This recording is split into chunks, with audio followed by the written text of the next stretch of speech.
So there I was, holding a plate of potato salad at the Hendersons' 4th of July BBQ, watching some blonde with extensions practice her synchronized swimming routine between my husband's legs.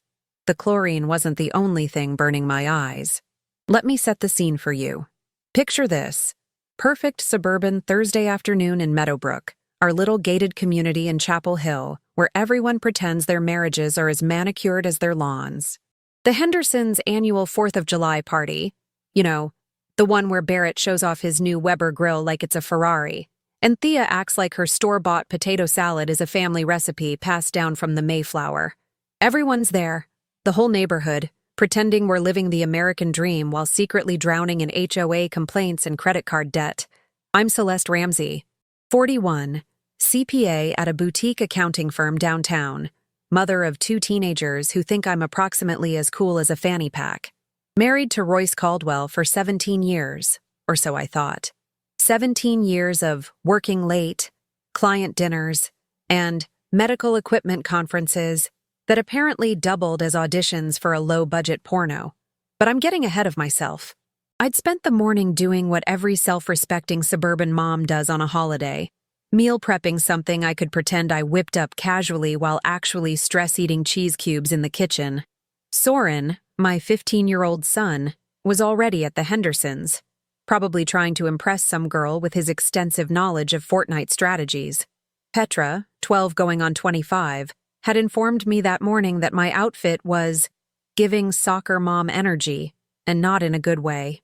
Thanks, honey. Love you too. Royce had left early, claiming he needed to help Barrett set up, which should have been my first red flag, considering my husband's idea of helping usually involves standing near someone doing actual work while holding a beer and offering unsolicited advice. But it was the 4th of July. I was tired. I'd already balanced 3 client portfolios that week and discovered that the Patterson account had some interesting discrepancies. My brain was fried. So there I went, walking the 2 blocks to the Hendersons with my mediocre potato salad and my complete ignorance, ready to make small talk about gas prices and pretend I cared about Melissa Morgan's new kitchen backsplash. The Hendersons' backyard was peak suburban excess. String lights that probably violated some fire code. A pool that cost more than my first car. That massive grill Barrett wouldn't shut up about. Coolers full of White Claw because apparently we're all 23 again. The whole neighborhood was there. The Taylors, the Coffees, the Morgans with their matching Ralph Lauren polos, even old Mr. Pierce from the corner house who only shows up for free food and to complain about property taxes. I spotted Soren immediately, awkwardly hovering near a group of girls, looking like he wanted to simultaneously be anywhere else and exactly there. Petra was with her friend Madison, both glued to their phones, probably TikToking about how embarrassing their parents are. Normal teenage stuff. And then I saw the pool. There were maybe 10 people in the water. Kids mostly, doing cannonballs and chicken fights. Barrett doing his yearly belly flop that everyone pretends is hilarious. And there, in the shallow end, was my husband, with a woman between his legs. Not just any woman. A blonde. And listen, I have nothing against blondes, but this was that specific shade of bottle blonde that screams, I have a vision board about becoming an influencer. Extensions so obvious they probably had their own zip code. One of those tiny string bikinis that's less swimwear and more dental floss with aspirations. And she was, right there, between his legs. Her hands were on his thighs. His hands were on her waist. They were laughing. That specific kind of intimate laughter that makes your stomach drop because you just know. That's not the first time they've touched. Time did that weird thing where it simultaneously stops and speeds up. I could hear everything. The sizzle of burgers on the grill, some Kenny Chesney song playing from Barrett's outdoor speakers, kids screaming, Melissa Morgan talking about her backsplash, but it all sounded like I was underwater. The potato salad container was sweating in my hands. Or maybe I was sweating. Probably both. Royce looked up. Our eyes met across the yard. And the look on his face? That wasn't confusion. That wasn't, oh hey honey, let me explain this perfectly innocent situation. That was pure, unadulterated, oh shit. He practically launched himself out of that pool. I mean, full-on Olympic swimmer emergency exit. Created a wave that splashed over the edge and hit Barrett's precious Weber with enough force to make the coals hiss.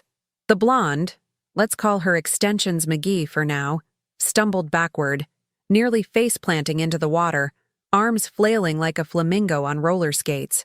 Suddenly, every single person in that backyard became extremely fascinated with their phones. The Taylor's teenage son found something absolutely riveting about his shoes. Melissa Morgan literally turned around and walked toward the fence. Even Barrett, who never shuts up, went silent and suddenly needed to check the propane tank urgently.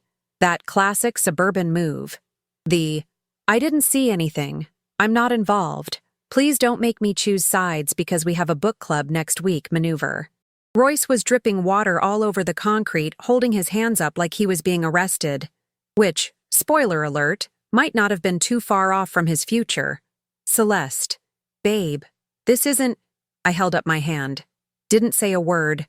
Just stood there, holding that stupid potato salad, looking at my husband of 17 years, the father of my 2 children, the man I'd built a whole life with, standing there soaking wet and guilty as hell. Extensions McGee had climbed out of the pool by then, grabbing a towel, and suddenly very interested in leaving. She scurried off toward the house like a wet cat, leaving a trail of chlorinated water and poor life choices. "We should talk," Royce said. His voice had that edge to it, that defensive tone men get when they're about to explain why their obvious betrayal is somehow your fault for not understanding the context. I looked at him, then at the pool, then back at him. "You're absolutely right," I said, my voice perfectly calm. "We should definitely talk." And then I smiled. Here's what Royce didn't know about me. I'm a CPA. I've spent 17 years looking at numbers, finding discrepancies, following paper trails that people thought they'd hidden. I've uncovered embezzlement schemes, tax fraud, hidden accounts. I can find money like a bloodhound finds a cheeseburger. And for the past 3 months, I'd been noticing some very interesting charges on our credit card statements. Charges that Royce kept explaining away with increasingly creative excuses. Looking at my guilty husband dripping chlorinated water on the Henderson's designer pavers, something clicked. All those late nights, those conferences, the sudden interest in fitness and networking events, the new cologne, the way he'd been guarding his phone like it contained nuclear launch codes. I wasn't just looking at a cheating husband. I was looking at a case study. "Yeah," I said again, still smiling. "Let's definitely talk. I have so many questions. Like, for instance, what's a medical equipment salesman doing with quarterly wire transfers to an LLC I've never heard of? Or why our retirement fund is suddenly missing $43,000? The color drained from Royce's face, faster than the pool water was draining from his swim trunks. "But first," I said, setting down the potato salad on the nearest table, "I think I'll grab a White Claw. It's going to be a very interesting summer." That White Claw tasted like victory and poor decisions, but mostly victory. I didn't leave the party. Oh no, that's what Royce wanted. For me to cause a scene, storm off crying, let him spin the narrative to everyone about his dramatic wife who overreacted to an innocent situation. I'd been married long enough to know the playbook. Instead, I planted myself in a lawn chair next to Thea Henderson, who was desperately trying to act like she hadn't just witnessed her pool become the set of my personal disaster movie. "Love what you've done with the hydrangeas," I said, sipping my drink. Thea looked at me like I'd grown a second head. "Oh, thank you? And this potato salad?" I gestured to the table. "Chef's kiss. You'll have to give me the recipe." It was store-bought from Harris Teeter. We both knew it. But Thea grabbed onto that conversation like a life raft, and suddenly we were talking about gardening and side dishes while my soaking wet husband stood 15 feet away, looking like a golden retriever who'd been caught eating the Thanksgiving turkey. Royce tried to approach me 3 times. Each time I turned to someone else and started a conversation. "Melissa, tell me more about that backsplash. Barrett, how's that Weber treating you? Mr. Pierce, what are your thoughts on the new property tax assessment?" I was a conversational ninja, dodging my husband with the precision of someone who'd spent 17 years avoiding discussions about his mother's casserole recipes. Extensions McGee. I'd later learn her actual name was Mabel, because of course it was. Had disappeared into the house and never came back out. Smart girl. Well, smart-ish. Sleeping with a married man in your late 20s isn't exactly PhD-level decision-making, but at least she had enough survival instinct to read the room. Around sunset, when the fireworks were about to start, Royce finally cornered me by the drinks cooler. "We need to go home and talk about this," he said. Low voice. That patronizing tone he used when he thought he was being reasonable. Talk about what? I popped open another White Claw. My third. Or fourth. I'd lost count, which was fine because I was counting other things. Like the number of lies I'd been swallowing for months. Celeste, come on. You're making this a bigger deal than it is. And there it was. The gaslight switch. Right on schedule. A bigger deal? I looked at him. Really looked at him. At some point in the past year, he'd started using hair gel. When did that happen? And those swim trunks. I'd never seen them before. They were expensive. Designer brand. The kind of thing a 43-year-old man buys when he's trying to impress someone who wasn't at his bedside when he had food poisoning from bad sushi in 2015. It's not what you think, he continued. Classic. Mabel is a client. Well, not a client exactly, but she works at... I don't care where she works, I said. What I care about is where our money's going. His jaw tightened. Bingo. I don't know what you're talking about. Royce. I smiled. I'm a CPA. You're a medical equipment salesman who barely passed algebra in high school. Do you really want to play the financial literacy game with me? A rocket whistled overhead. Someone's illegal firework, probably. Very on brand for this neighborhood. All about appearances until you look closer and realize everyone's breaking some rule or another. We'll talk at home, he said, and walked away. But we didn't talk at home. Because when we got there, after collecting our kids, who thankfully had been too absorbed in their teenage social dynamics to notice their parents' marriage imploding, Royce grabbed his keys and said he needed to clear his head. He didn't come back that night. Soren asked where Dad was the next morning. Friday, July 5th. I was making pancakes because that's what you do when your world is ending. You make breakfast and pretend everything's normal. Work emergency, I said. The lie tasted worse than Thea's potato salad. Petra looked up from her phone. That kid was too smart for her own good. On a Friday morning after the 4th of July? Medical equipment doesn't take holidays, sweetie. She rolled her eyes but went back to her phone. Soren, bless his oblivious teenage heart, just asked if he could have extra syrup. After they finished eating and disappeared into their rooms, Soren to game, Petra to whatever 12-year-old girls do on TikTok, I opened my laptop. Here's the thing about being a CPA. You develop a very specific skill set. You know how to find things. You understand that money always leaves a trail, no matter how careful someone thinks they're being. And you have access to software that can track financial patterns better than the FBI. Our joint account, our credit cards, our mortgage. I went through everything, and there it was. Right there. A beautiful pattern of deception, laid out like a spreadsheet sent from the karma gods. Wire transfers. Every month for the past 8 months. $2,000, regular as clockwork, to something called Meridian Property Solutions, LLC. I'd never heard of it. So I did what any reasonable person would do. I Googled it. Public records are a beautiful thing. Meridian Property Solutions, LLC was registered in North Carolina 6 months ago. The registered agent? Royce Caldwell. My husband had set up an LLC, without telling me, while we were married, in a state with equitable distribution laws. Oh, Royce, you absolute idiot. I kept digging. Meridian Property Solutions had one property, a condo in downtown Chapel Hill, the expensive part, the part where young professionals with Instagram accounts and matcha addictions live. The leaseholder? Mabel Winters, 28, wellness coach and aqua fitness instructor. Wellness coach. Sure, Jan. $2,000 a month for 8 months.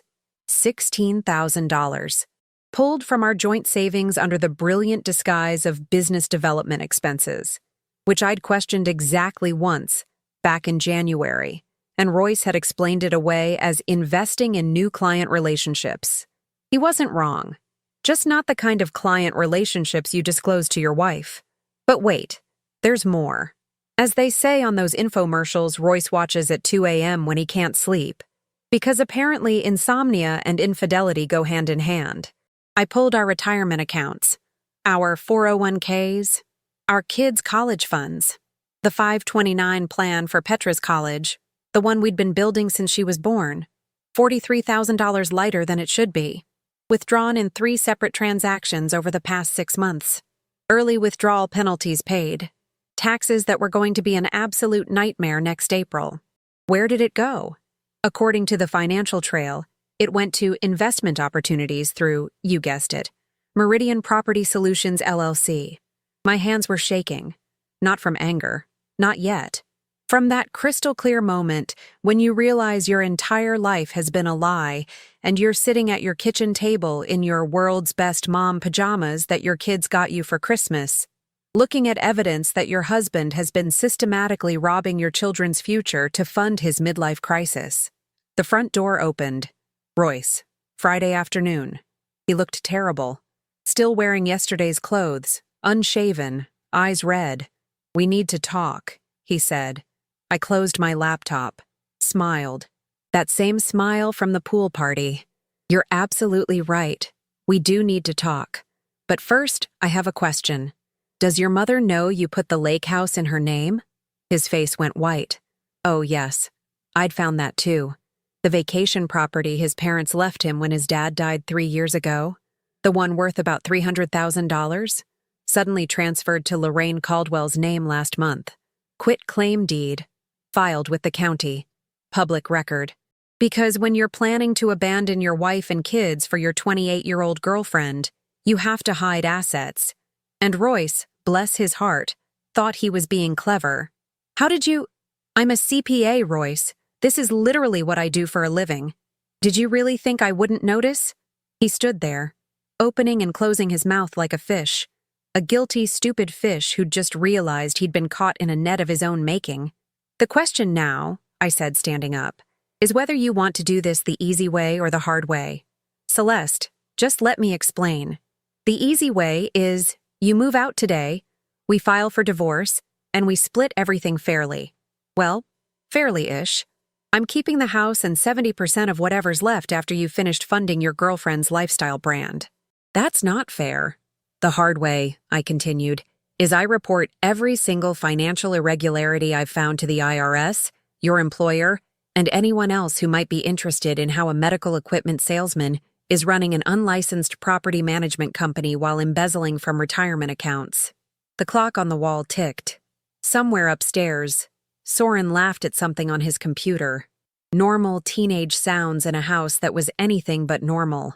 "You wouldn't," Royce said. I picked up my phone, opened my email, showed him the draft I'd already written, addressed to the compliance department at Caldwell Medical Solutions, his employer. Subject line: concerns regarding employee financial misconduct. Try me.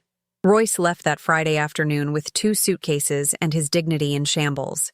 He went to stay at his mother's, because of course he did. When your wife catches you embezzling from your kid's college fund to bankroll your girlfriend's apartment, you run home to mommy. I gave him the weekend to think about his options, which was generous of me, considering his options were basically terrible or catastrophic. But here's what Royce didn't know. I wasn't just angry. I was methodical. And angry, methodical CPAs are basically legal hitmen with spreadsheets.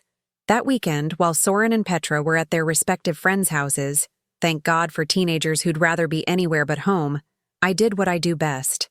I audited my husband's entire life. Saturday morning, I started with the obvious stuff: bank statements going back 2 years, credit card statements, PayPal, Venmo, even his Cash app, which he thought was somehow invisible to me because it was just for the guys when they went golfing. Spoiler alert, Royce hadn't been golfing. He'd been Venmoing Mabel money for everything from brunch to yoga classes to, and this is my personal favorite, chakra alignment sessions, which apparently cost $250.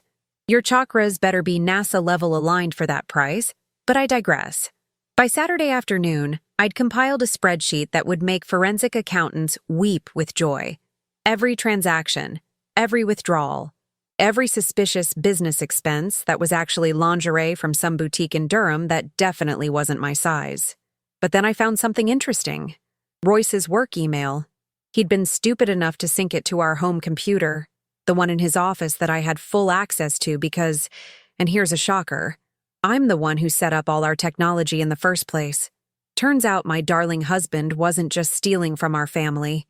He was stealing from his employer too. See, medical equipment sales is a commission-based game. You sell a $50,000 MRI machine to a hospital, you get a percentage. It's all very above board, very regulated, very traceable. Unless you're Royce Caldwell, apparently, and you've figured out a cute little scheme. He'd been setting up fake vendor relationships through his LLC, Meridian Property Solutions, and routing equipment purchases through it, taking an extra cut, marking up prices, skimming off the top. It was small enough that nobody noticed. A few percentage points here and there, but over 8 months. We were talking about an extra $70,000, maybe $80,000. My husband wasn't just a cheater. He was a full-on white-collar criminal. I sat back in his office chair, his expensive Herman Miller chair that I'd thought was a ridiculous purchase 2 years ago, and laughed. Actually laughed. The kind of slightly unhinged laugh that happens when you realize your life has become a true crime podcast. Then I got to work. Sunday morning, I called my college roommate, Vera. She's a family law attorney in Raleigh. We'd stayed in touch over the years, mostly through Christmas cards and the occasional brunch when we could coordinate our soccer mom schedules. But Vera was a shark, the kind of lawyer who smiled while she destroyed you. I need a referral, I told her. Best divorce attorney you know. Someone who doesn't lose. There was a pause. Girl, what happened? I gave her the 30-second version. Found Royce with his girlfriend. Discovered financial fraud. Need to protect my kids and myself. Oh, honey, she said. I could hear the grin in her voice. I'm not giving you a referral. I'm taking your case myself. This is going to be fun. Monday morning, July 8th, Vera met me at a coffee shop in Raleigh. I'd told the office I was taking a personal day. They didn't ask questions. Probably because I never take personal days, and I looked like I'd aged 10 years over the weekend. I brought 3 binders. Color-coded, tabbed. Every financial document I'd found. Organized chronologically and by category. Vera opened the first binder, flipped through a few pages, looked up at me. Celeste, this is beautiful. I'm actually a little aroused right now, and that's not something I say often about financial documents. I'm a CPA. If I'm going to war, I'm bringing receipts. Oh, we're not just going to war, Vera said, closing the binder. We're going to commit a legal massacre. How attached are you to that house? Very. Good. You're keeping it. How attached are you to your retirement fund? Extremely. You're keeping most of that too. How attached are you to watching your husband suffer consequences for being an embezzling moron? I smiled. I'm very, very attached to that. Vera outlined the strategy. File for divorce immediately. Go for fault based on grounds of adultery. North Carolina still allowed that, and it would affect property division. Document everything. Get a forensic accountant involved. Subpoena Royce's work records. Freeze joint accounts. File an emergency motion for exclusive possession of the marital home and primary custody. What about his mother? I asked. The lake house he transferred to her? Fraudulent conveyance. We'll argue he transferred assets to avoid property division. The court can void that transfer faster than you can say Lorraine Caldwell is about to learn about legal liability. And the money he took from Petra's college fund? Vera's smile could have cut glass. Dissipation of marital assets. He's going to pay that back, plus penalties, plus probably some extra for being such a spectacular idiot. We spent 3 hours in that coffee shop. By the time we left, I had a legal strategy that would make Sun Tzu jealous. But then Vera asked the question I'd been dreading. What about his employer? If he's embezzling from them, that's criminal. Not just divorce court. Actual criminal charges. I'd been thinking about that. A lot. Because here's the thing. I'm not a vindictive person. I'm really not. I don't enjoy watching people suffer. I'm the mom who cries at kids' choir concerts and volunteers at the school bake sale. But Royce hadn't just cheated on me. He'd stolen from our children's future. He'd put our family's financial security at risk. He'd lied for months, maybe years. And he'd done it all while making me feel crazy for questioning those business expenses and work trips. I want to report it, I said. But not yet. Vera raised an eyebrow. I want him to know I have that option. I want him to understand exactly how badly he screwed up. And then if he fights me on the divorce, if he tries to drag this out or hide more assets or make this difficult, I paused. Then I burn it all down. You're my new favorite client, Vera said. That evening, I sat down with Soren and Petra. This was the part I'd been dreading most. How do you tell your kids their dad is a lying, cheating criminal without completely destroying their relationship with him? Your dad and I are getting divorced, I said. Simple, direct. No sugarcoating. Petra looked up from her phone. Because of the pool thing? Of course she knew. Teenagers always know. They pretend to be oblivious, but they're watching everything. Because of a lot of things, I said. But this isn't about you two. You didn't do anything wrong. Your dad and we made mistakes. Well, mostly your dad made mistakes. A lot of mistakes. But that doesn't change how much we both love you. Soren was quiet. He's the sensitive one, even though he pretends he's all tough gamer kid. Is Dad coming back? He asked. To visit? Yes. To live here? No. Good, Petra said. He's been acting weird for like a year anyway. Out of the mouths of 12-year-olds. We talked for an hour. I answered their questions as honestly as I could without making Royce sound like the complete dumpster fire he was. They'd figure that out on their own eventually. Kids always do. After they went to bed, I poured myself a glass of wine, a nice Pinot Noir I'd been saving for our anniversary next month because irony is delicious, and opened my laptop one more time. I had one more piece of the puzzle to figure out. Mabel. A quick Facebook search, because people my age still use Facebook apparently, and there she was. Mabel Winters, 28, from Jackson, Mississippi, moved to Chapel Hill last year. Wellness entrepreneur, living my best life. Namaste. Her profile was public and full of photos, yoga poses, green smoothies, motivational quotes about attracting abundance and manifesting destiny, and photos with Royce. Not many, but enough. Carefully cropped so you couldn't see his face fully. But I could see his watch, the Tag Heuer I'd bought him for his 40th birthday. His hands, the scar on his left thumb from when he tried to fix the garbage disposal in 2018. His wedding ring, conspicuously absent in every photo. She'd posted 2 days ago, Friday, July 5th, the day after the pool party, a quote about releasing toxic energy and trusting the universe. Girl, the universe is about to teach you about property law and legal consequences. I clicked through to her business page. Mabel's Wellness Journey, offering life coaching, nutritional guidance, and aqua fitness classes. Rates starting at $150 per session. I did the math. If she had even 10 regular clients, she was making decent money. Not enough for that downtown condo, though. Not even close. Royce had been subsidizing her entire life. Tuesday morning, July 9th, Vera filed the divorce paperwork. Served Royce at his mother's house. He called me 17 times that afternoon. I didn't answer. Let him sweat. Wednesday, he showed up at the house while I was at work. Petra texted me, "Dad's here. He's crying. It's awkward." I called him. "You have 5 minutes before I call the cops for trespassing." "Celeste, please. We can work this out. I made a mistake." "Mistakes," I corrected. "Plural. Many, many plural. And no, we can't work this out. Sign the papers, Royce. Make this easy. I can't afford what you're asking for. Then get a better job. Or maybe ask Mabel if her chakra alignment business is hiring." He hung up. Thursday afternoon, my phone rang. Unknown number. I almost didn't answer, but something told me to pick up. "Mrs. Caldwell, This is David Fletcher from Caldwell Medical Solutions Compliance Department. We need to schedule a meeting regarding some irregularities in your husband's account management. Would you be available next week? I smiled. Someone else had found the breadcrumbs. I'd be happy to meet, I said.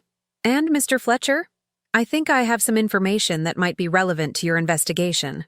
The meeting with David Fletcher happened on Tuesday, July 16th, at a conference room in downtown Chapel Hill that smelled like corporate anxiety and overpriced coffee. Fletcher was mid-40s, balding, with the kind of perpetually exhausted look that comes from babysitting grown adults who can't follow basic compliance rules. He brought two other people, a woman from HR named Simone, and their corporate attorney, a guy named Pierce who looked like he billed $600 an hour just to breathe. I brought my 3 binders and Vera. Mrs. Caldwell, Fletcher began. We appreciate you taking the time. It's Ms. Ramsey, actually, I corrected. I kept my maiden name. But please call me Celeste. Vera gave me a subtle nod. Good start. Establish that I'm not just Royce's wife. I'm my own person. A person with her own career and her own name and her own very organized binders. Right, Celeste. We've been conducting a routine audit of our sales team's vendor relationships, and we've noticed some irregularities in your husband's accounts. Ex-husband, I said. Well, soon-to-be ex-husband. The papers are filed. Fletcher's eyebrows went up. I see. Well, that's actually relevant. We've discovered that Royce has been routing equipment purchases through a third-party LLC called Meridian Property Solutions. Are you familiar with this entity? I opened binder number 2, tab C, slid it across the table. Meridian Property Solutions LLC was registered by Royce on November 18th of last year. He's the sole member. It has one asset, a rental property in downtown Chapel Hill, leased to his girlfriend. He's been using it to mark up equipment sales and pocket the difference. I estimate he's taken approximately $75,000 to $80,000 over the past 8 months. The room went silent. You could hear the air conditioning hum. Pierce, the attorney, leaned forward. How did you— I'm a CPA, I said simply, and I have access to all our joint financial records. Had access, past tense. I've frozen everything as of last week. Fletcher looked like Christmas had come early. Would you be willing to provide copies of these documents for our investigation? Absolutely. On one condition. Vera put her hand on my arm. We'd rehearsed this part. What condition? Pierce asked. I want to know what actions you're planning to take. Because if we're going to do this, I need to know my kids and I are protected. Royce's criminal stupidity isn't going to blow back on us financially or legally.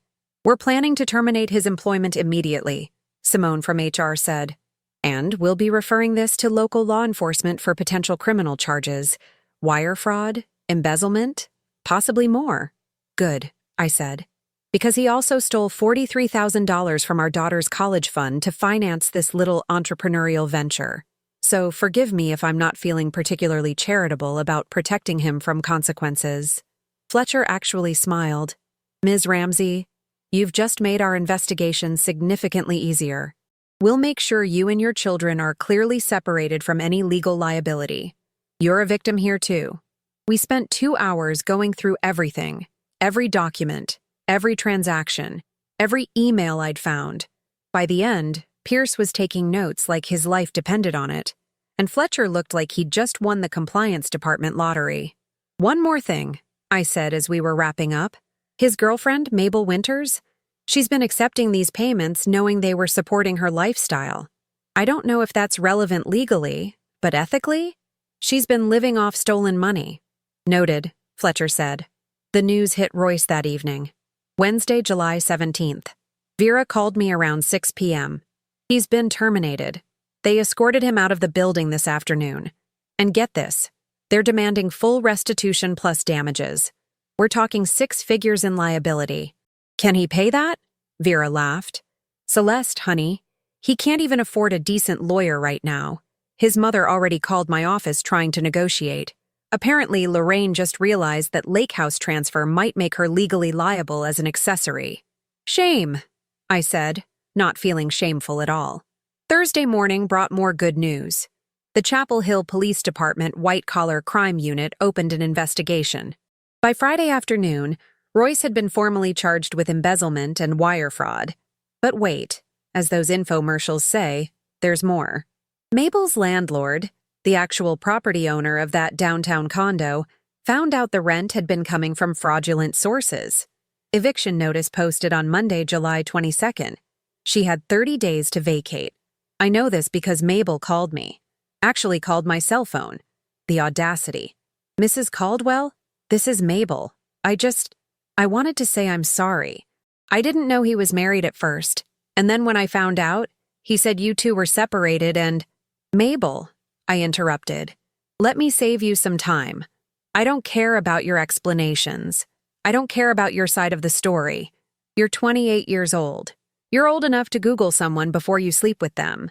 You're old enough to question why a separated man is still wearing his wedding ring and family photos all over social media. You're old enough to understand that when someone's funding your entire lifestyle, you should probably ask where that money's coming from. Silence on the other end. But here's what I do care about, I continued. My husband, ex-husband, stole from our children to pay your rent. He committed crimes to buy you yoga pants and chakra alignments and whatever other wellness nonsense you're peddling. So no, I don't accept your apology. I hope your next life coaching session teaches you about personal responsibility. I hung up. It felt amazing. The divorce proceedings moved faster than expected. Royce didn't have money for a protracted legal battle. Shocking what happens when you embezzle your way into criminal charges and unemployment. His public defender for the criminal case advised him to settle the divorce quickly and favorably to me. Something about showing remorse and accepting responsibility. By mid-August, we had a settlement agreement. I got the house. I got 70% of all remaining marital assets. I got primary custody of Soren and Petra, with Royce getting supervised visitation until his legal issues were resolved. I got the cars, both of them. I got child support and alimony that would be garnished directly from whatever future employment he managed to secure. The lake house? The court voided the transfer to Lorraine. It became a marital asset, which meant I got my share. We sold it.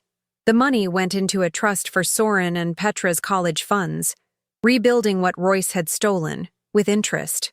Lorraine stopped speaking to me entirely, which was honestly the best outcome of this whole situation. No more passive-aggressive Thanksgiving dinners where she'd ask when I was going to give her real grandchildren, as if Soren and Petra were somehow defective. Royce's sentencing happened in October. 3 years probation, community service, full restitution to Caldwell Medical Solutions, and a felony record that would make future employment in medical sales approximately impossible.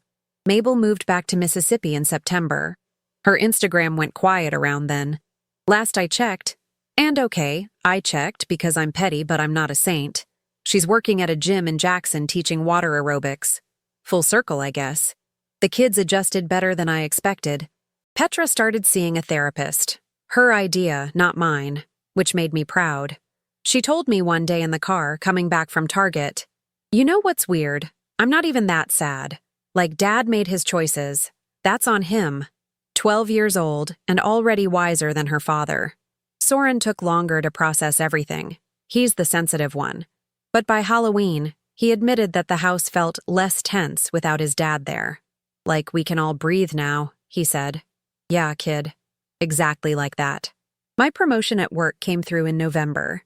Senior partner, corner office, 20% raise. The managing partner told me my attention to detail and analytical skills are unmatched. Thanks, Royce. Your criminal incompetence really highlighted my professional competence. I started doing consulting work on the side, helping people going through divorces understand their financial situations. Turns out there's a huge market for CPAs who can translate "your spouse is screwing you financially" into actionable legal strategy.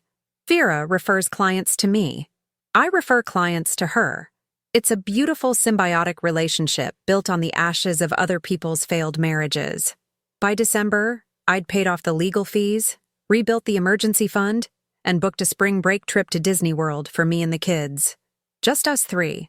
No complicated family dynamics. No walking on eggshells. Just overpriced theme park food and matching t-shirts that say, "Making Magic Happen." Petra rolled her eyes when I showed her the shirts. Mom, that's so cringe. I'm a divorced 41-year-old woman taking her kids to Disney World on her ex-husband's theoretical future earnings, I said. I've earned the right to be cringe. She smiled despite herself. Fair. Christmas was weird. First one without Royce. But also the first one where I didn't have to pretend everything was fine while Lorraine made passive-aggressive comments about my cooking, and Royce disappeared into his phone every 15 minutes. We made new traditions. Soren picked the movie. Some action thing with explosions. Petra made hot chocolate with an obscene amount of marshmallows. I wore pajamas all day and didn't care who judged me. It was perfect. On New Year's Eve, after the kids went to bed, Soren at a friend's house, Petra having a sleepover with Madison, I poured myself champagne and stood on the back deck of my house. My house. Mine. The neighborhood was quiet. String lights still up from Christmas.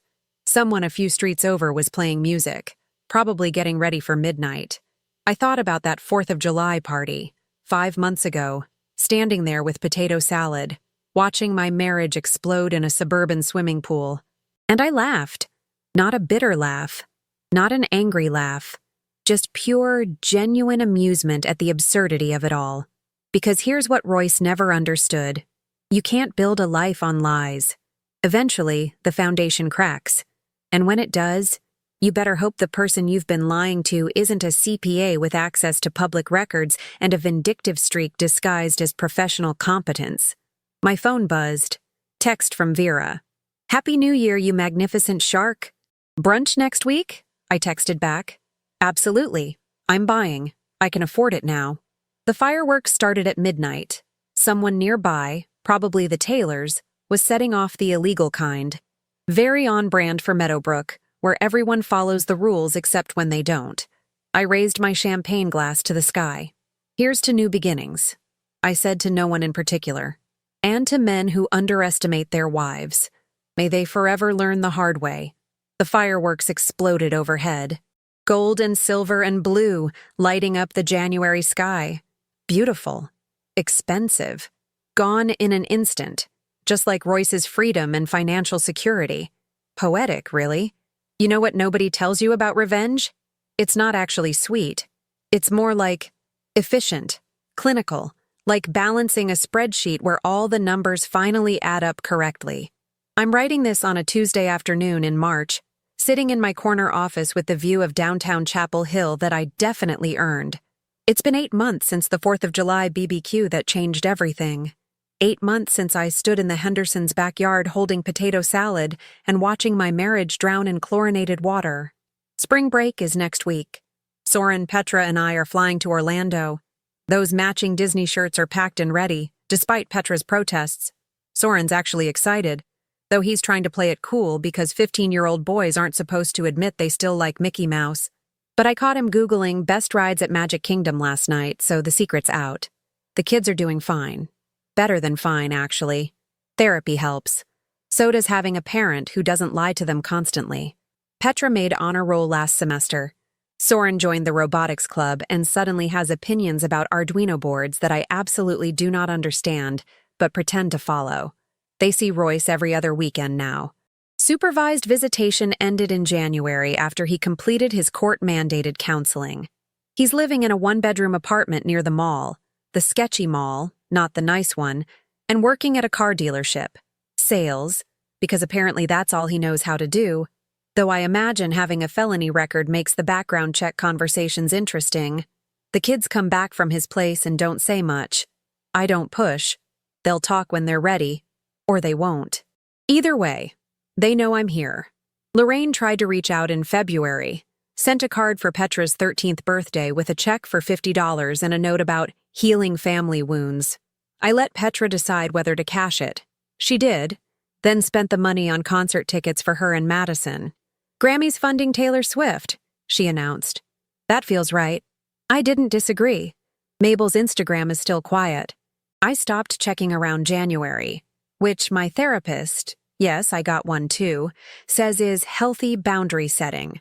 I prefer to think of it as no longer caring about people who are irrelevant to my happiness, but we're working on my tendency to sound like a self-help book written by someone who's mildly bitter. Work is good. Great, actually. That side consulting business I started? It's taking off. I've helped 11 people in the past 4 months navigate the financial complexities of divorce. 3 of them discovered hidden assets they didn't know existed. 1 found out her husband had been running a cryptocurrency scheme. Another realized his wife had been funneling money to her sister's business that didn't actually exist. Turns out, Royce wasn't even that creative. He was just criminal and stupid, which is honestly the worst combination. Vera and I have brunch once a month. She calls it networking.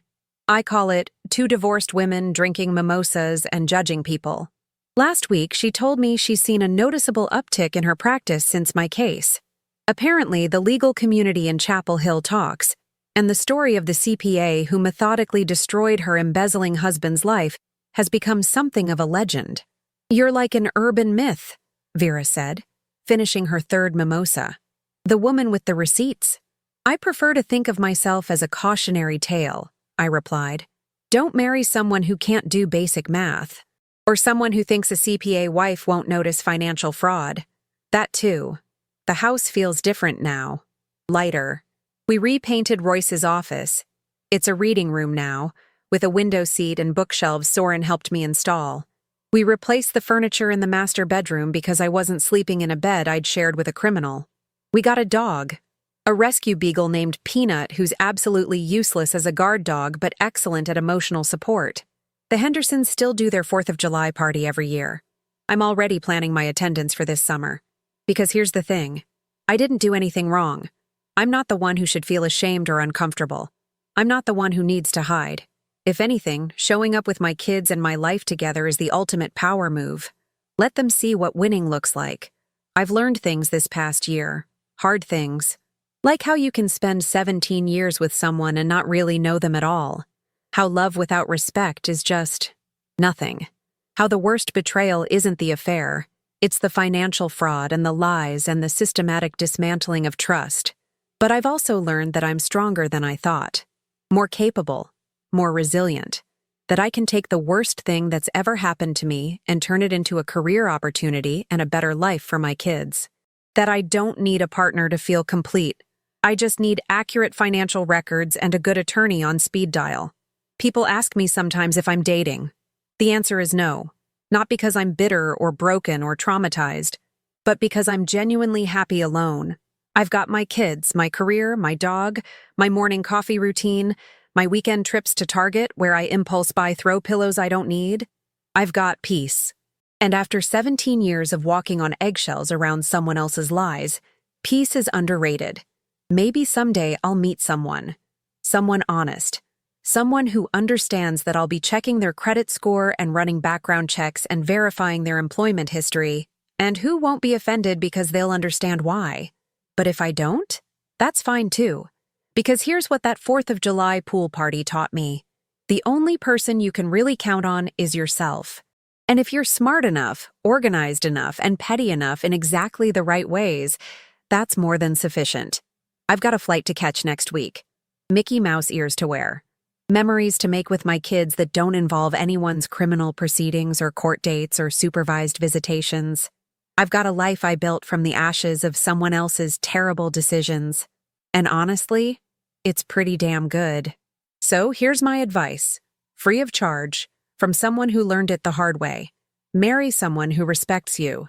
But more importantly, be someone who respects yourself enough to walk away when they don't. Keep receipts. Document everything.